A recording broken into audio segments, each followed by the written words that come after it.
പൂവിൻ വിലാസമേ ഓടി ഓടി ഓടി വന്നു ഞാൻ.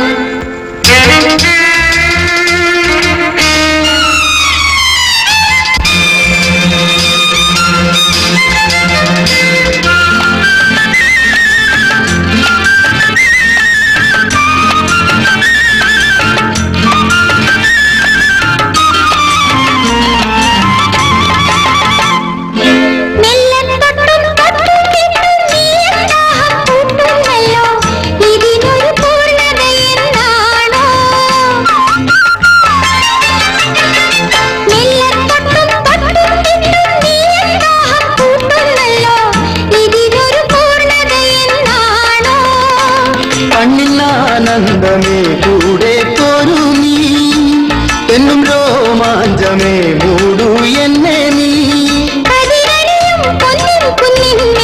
ദിനം ദിനം ഇരിക്കണം തുടിക്കണം ഉയിരിൻ ഉല്ലാസമേ ഇരിക്കണം തുടിക്കണം ഉയിരിൻ ഉല്ലാസമേ ഓടി ഓടി ഓടി വന്നു ഞാൻ എന്തെന്തോ ചൊല്ലാനും ഏതേതോ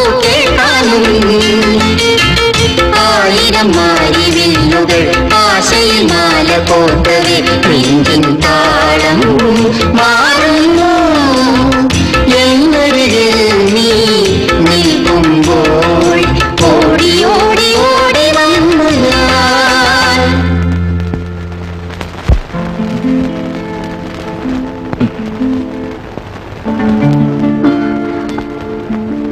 എന്താ ഇത്? ഇതാണ് കയർ. ഇതൊരു കട്ടിൽ, ഇതൊരു കട്ടിൽ. ഈ കട്ടിൽ നീ കിടക്കും, ഈ കട്ടിൽ ഞാൻ കിടക്കും. എന്നിട്ട് മുഖത്തോട് മുഖം നോക്കി നമ്മൾ കിടന്ന് ഉറങ്ങണം. കയറ് കിടന്ന് അപ്പുറത്തേക്ക് ഞാനോ ഇപ്പുറത്തേക്ക് നീയോ വരാൻ പാടില്ല. അത് കൊള്ളാം. ഇങ്ങനെയാണെങ്കിൽ പിന്നെ നമ്മൾ കല്യാണം കഴിച്ച എന്തിനാ? ചേട്ടാ സ്പർശിക്കരുത്. കല്യാണം കഴിച്ചെന്ന് വെച്ച് ഞാൻ എന്റെ ശപഥം മറക്കില്ല. എന്റെ രാധയെ ഞാൻ ഏഷ്യാഡിന് കൊണ്ടുപോകും. പ്രസിഡന്റിന്റെ കയ്യിൽ നിന്ന് സ്വർണ്ണ മെഡൽ വാങ്ങിക്കുന്നത് കണ്ട് ഞാൻ കണ്ണീരൊഴുക്കും, ആനന്ദ കണ്ണീർ. അതുവരെ നമ്മൾ തമ്മിൽ ശാരീരിക ബന്ധം പാടില്ല. അതിനാണ് ഈ കയർ. അങ്ങനെയാണെങ്കിൽ ഈ കയർ ഞാൻ പൊട്ടിക്കും. അങ്ങനെ ഒന്നും പൊട്ടിയില്ല മോളെ. നാളെ രാവിലെ പ്രാക്ടീസ് തുടങ്ങാനുള്ളതാണ്.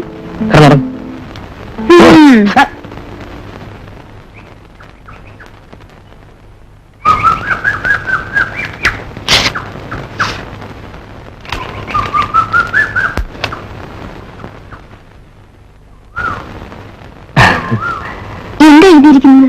സ്ഥലം മാറ്റത്തിലുള്ള ഓർഡറാണ്, പ്രമോഷനോടുകൂടി. എങ്ങോട്ടാ? കോഴിക്കോട്ടേക്ക്.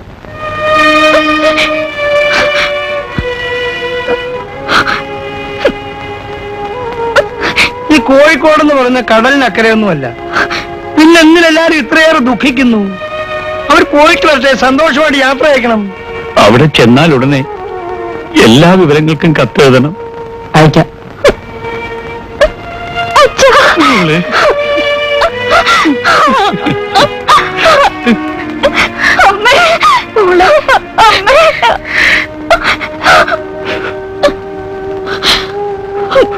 വലിയേട്ടാ തൊട്ടോ?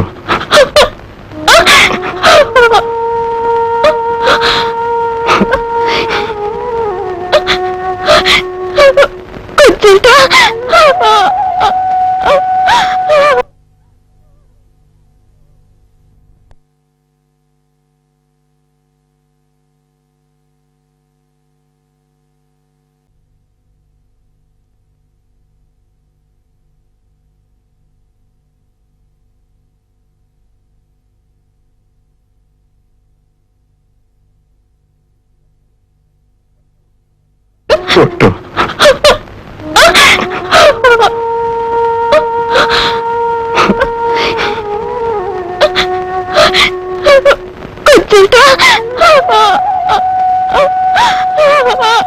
ഈ കൊച്ചുങ്ങളെ പോലെ ഇങ്ങനെ കരഞ്ഞാലോ? അവളെ അവന് ജീവന. രാജാവിന് മുമ്പ് യാത്രയാകട്ടെ.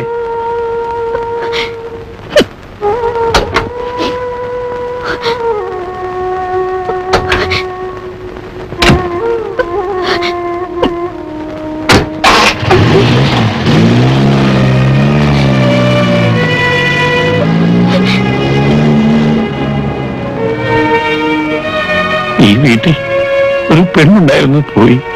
അതിന് പകരം എന്റെ മോളെയും കൂട്ടിക്കൊണ്ട് പോരെ. നമുക്ക് അതിനെ കുറിച്ചൊന്ന് ആലോചിക്കണ്ടേ? അത് നമ്മൾ ആലോചിച്ച് തീരുമാനിച്ചു വെച്ചിരിക്കുന്ന കാര്യമല്ലേ. അതുപോരാ, ഇനിയും അതിങ്ങനെ നീട്ടിക്കൊണ്ടുപോകാൻ പറ്റില്ല. കല്യാണം ഉടനെ നടത്തണം. അതിപ്പോ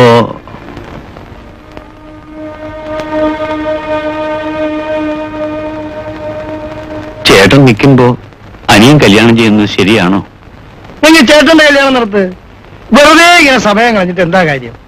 പലയിടത്തും വല്ല സ്നേഹമോ പ്രേമമോ ഉണ്ടോന്ന് ചോദിക്കാമായിരുന്നല്ലോ. ബാലചന്ദ്രനോ അവൻ അനുജനെ പോലൊന്നുമല്ല, നല്ല അനുസരണയുള്ളവനാ. അയ്യോ, അബദ്ധം പറയരുത്. അനുസരണ വേറെ, പ്രേമം വേറെ. ഏതായാലും നമുക്ക് ഉടനെ അവനൊരു പെണ്ണിനെ കാണണം. എന്നിട്ട് ചേട്ടന്റെയും അനിയന്റെയും കല്യാണം ഒരുമിച്ച് ഒരേ ദിവസം തന്നെ നടത്തിയേക്കാം. എന്താ? എന്താ? അതാ നല്ലത്. അങ്ങനെ ഇപ്പൊ വലിക്കാം. ഒരു സീറ്റ് വിളിക്കാൻ പോലും വിടില്ലെന്ന് പറഞ്ഞു എവിടെയിരുന്നേ ചെയ്യൂന്ന് പറഞ്ഞു. ഇനി നമ്മളെ രണ്ടുപേരുടെയും കല്യാണം ഒരുമിച്ച് നടത്തുന്നു. അതാണ് കോടതി വിധി. എന്റെ കല്യാണം കഴിഞ്ഞിട്ട് നിന്റെ കല്യാണം നടക്കാൻ പോകുന്നില്ല. അങ്ങനെ പറയാൻ ഞാൻ വെള്ളത്തിലായി പോയി ചേട്ടാ. എനിക്ക് കല്യാണം വേണ്ട, നീ വേണം കെട്ടിക്കോ. അടിവെച്ചാൽ വർത്താനം പറയില്ല കേട്ടോ. ചേട്ടൻ ആരെങ്കിലും പ്രേമിക്കുന്നുണ്ടോ? ഇന്ന് വരെയില്ല. എങ്കിൽ എവിടെയെങ്കിലും കയറി ഒരു പെണ്ണിനെ പ്രേമിക്കേ, സംഗതി ഞാൻ ഫിറ്റ് ചെയ്ത് തരാം. കല്യാണം വേണ്ടാത്ത എനിക്ക് എന്തിനാണ് പെണ്ണ്? നീ സൈഡിട്ട് വെക്കോ. അതിന് ട്രാഫിക് പോലീസ് സമ്മതിച്ചിട്ട് വേണ്ടേ? ആൺ പോലീസും പെൺ പോലീസും ഉണ്ട്, അച്ഛനും അമ്മയും. എങ്കിൽ നീ എന്നും ഇങ്ങനെ സൈഡിൽ വെച്ച് പിന്നി കിടക്കത്തേ ഉള്ളൂ, കല്യാണം നടക്കത്തില്ല. കുഴഞ്ഞല്ലോ ദൈവമേ. ഇനി ഈ സന്യാസിയെ പിടിച്ച് പെണ്ണ് കെട്ടിക്കാൻ എന്താ വഴി?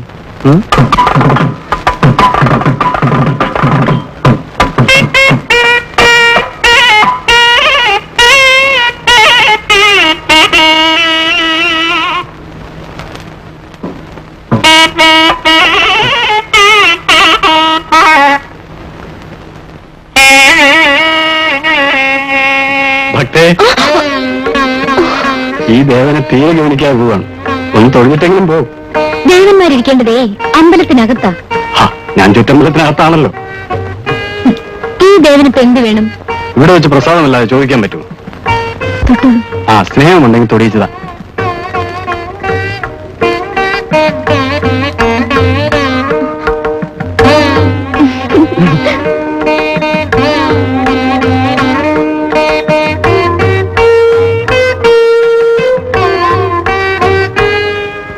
സത്യത്തിൽ നീ കണ്ടത് ബാലചന്ദ്രനെ തന്നെ ആയിരുന്നു?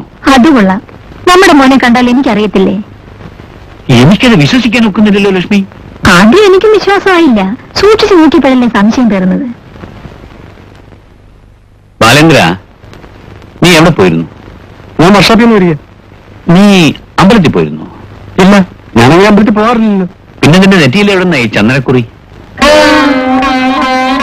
ചന്ദനം തുടച്ചു കളയാം, പക്ഷെ അത് തൊടിയിക്കുന്നത് നിന്റെ അമ്മ കണ്ടുപോയില്ലേ?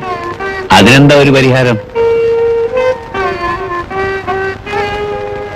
ഡാ, നീ എങ്ങോട്ടാ ഓടുന്നത്? ഇങ്ങോട്ട് വാ. എടാ, ആ കോലത്തെ പെണ്ണും നീയുമായിട്ട് എന്താ? ഷടാ, ഇത് നല്ല ചോദ്യം. അവര് തമ്മിൽ സ്നേഹമല്ലെങ്കിൽ പിന്നെ ഇങ്ങനെയാണോ? ഇത് വെറും സ്നേഹമാണോ അതോ കല്യാണം ചെയ്യണമെന്നുള്ള താല്പര്യമാണോ?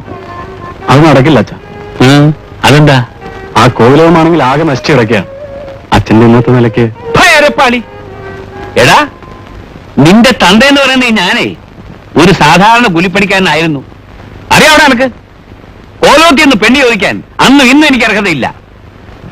എന്നാലും നിനക്ക് വേണ്ടി ഞാൻ ഒന്ന് ചോദിച്ചു നോക്കാം. തിരിഞ്ഞും സമ്മതിച്ചാൽ നിന്റെ ഭാഗ്യം. ഇന്ദുവിന് ഈ ജീവിതത്തിൽ ഇങ്ങനെ ഒരു ഭാഗ്യം ഉണ്ടാകുമെന്ന് ഞാൻ കരുതിയതല്ല. അപ്പൊ പിന്നെ സമ്മതത്തിന്റെ കാര്യം പറയണോ? എന്നാലും ഒരു വരി പൊന്നെങ്കിലും. ആ കാര്യത്തിൽ തിരുമേനി വിഷമിക്കണ്ട. കല്യാണം സംബന്ധിച്ചുള്ള എല്ലാ ചിലവുകളും ഞാൻ ഏൽക്കുന്നു.